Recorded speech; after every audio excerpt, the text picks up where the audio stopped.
Bonjour à toi. Dans cette petite vidéo, laisse-moi te montrer la voix de... Petite pause, 30 secondes, pas plus. En fait, pour pouvoir coller à l'actu au mieux, on aimerait recruter de nouveaux chroniqueurs capables de lire des mangas. Bon, ça encore, c'est pas trop compliqué, hein. D'écrire des chroniques et pourquoi pas de les présenter.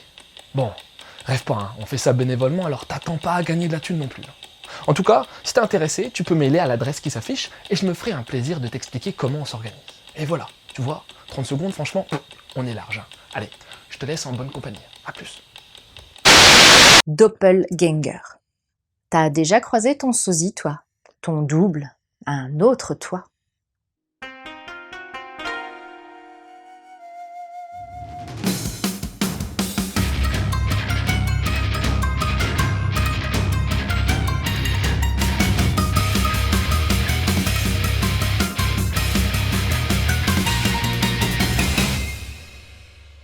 Le sculpteur Kenzaki Makoto est accusé à tort dans une affaire de meurtre en série de sculpteurs perpétrée le long d'une ligne ferroviaire. Après de longues années en prison, le jour de son exécution arrive et la corde l'attend. Mais alors que la trappe s'ouvre sous ses pieds et que sa mort est annoncée, il se retrouve en pleine rue et comprend petit à petit qu'il a été projeté dans le temps juste avant que les crimes ne soient commis. Bien décidé à découvrir le vrai coupable et à se venger de ses 11 ans de purgatoire, il va s'associer avec son double du passé pour enquêter.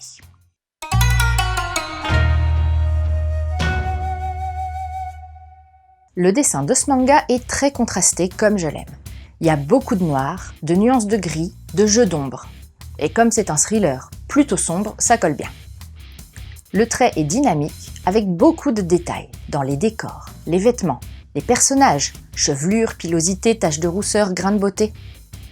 Les expressions de tension, d'angoisse, de stress, d'horreur sont bien retranscrites. Les regards sont particulièrement travaillés dans certaines cases. Tout cela permet à la fois une grande immersion dans l'histoire et une différenciation aisée des personnages. Et ça apporte beaucoup de réalisme. Bref, un style auquel j'adhère parfaitement. Le nemu est varié et rythmé. Les grandes cases et les pleines pages appuient les moments de tension, qui sont assez fréquents dans ce tome.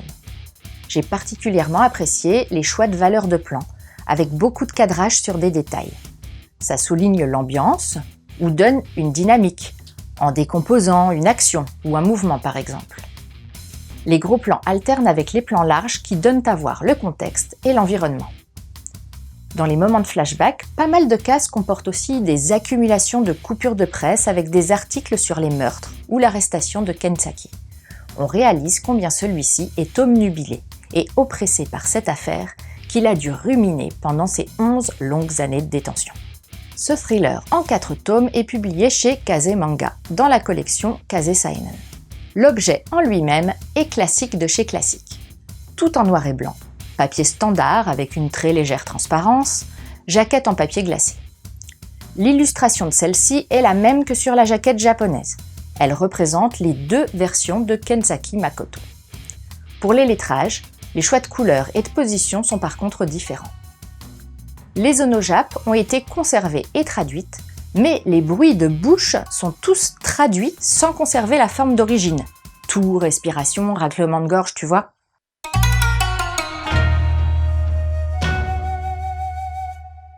Doppelganger est la première œuvre de la mangaka Tamaki Vanessa Chihiro.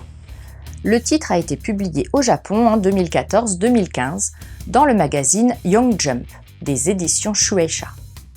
C'est une série courte en 4 tomes.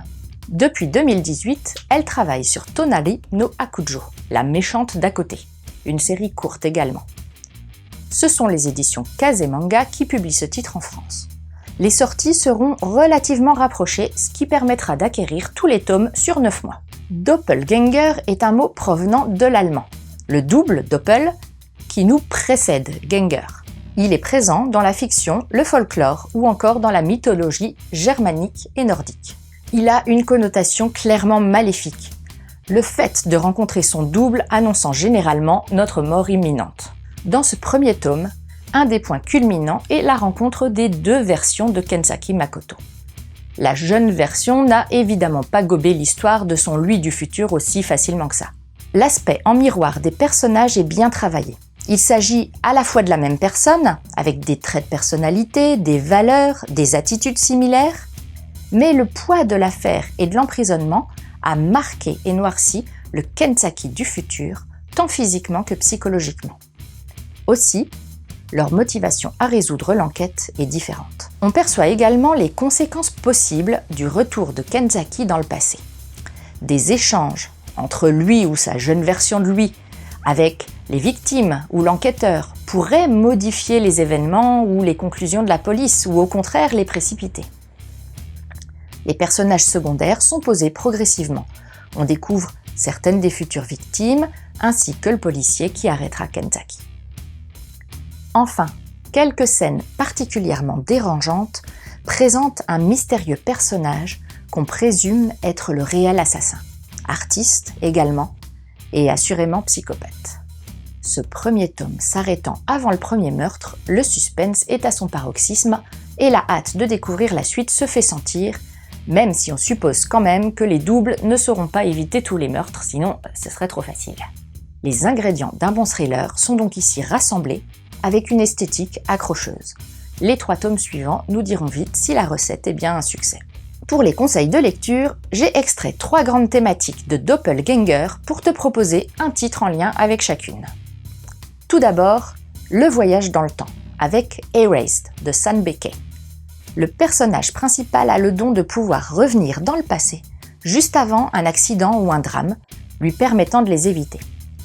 Après s'être fait renverser lors d'un de ses sauvetages, ses souvenirs oubliés de son enfance lui reviennent et ses jeunes années se révèlent bien noires.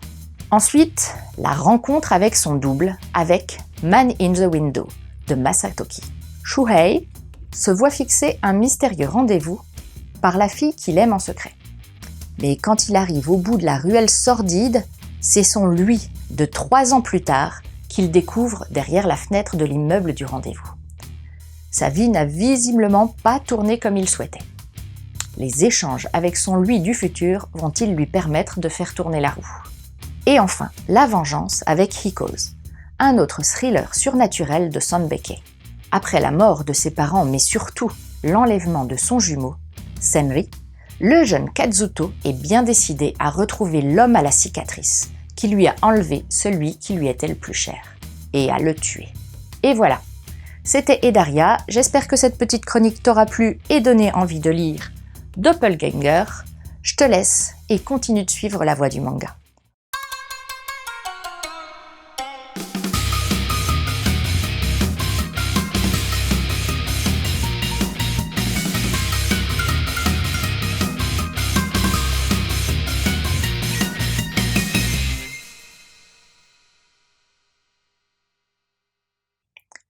Dis-moi, si tu pouvais retourner 10 ans en arrière et discuter avec ton toi de ce moment-là, qu'est-ce que tu lui recommanderais?